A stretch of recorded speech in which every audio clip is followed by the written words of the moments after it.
Should it be compulsory to make websites accessible?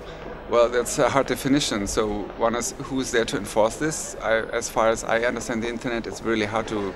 What shall happen? Should you block websites, or should people go to jail? I see there are many bad things on the internet nobody can get away, can just remove. So I'm very hesitant on removing things. On the other hand, I also like the idea that things are much more accessible, and also it should be encouraged, if you're a commercial entity, that your websites are accessible, that your services are accessible for many different kinds of people. So maybe that would be one way of dealing with that. But disallowing it, making it compulsory alone doesn't help. Maybe both ways should be a good way to do it.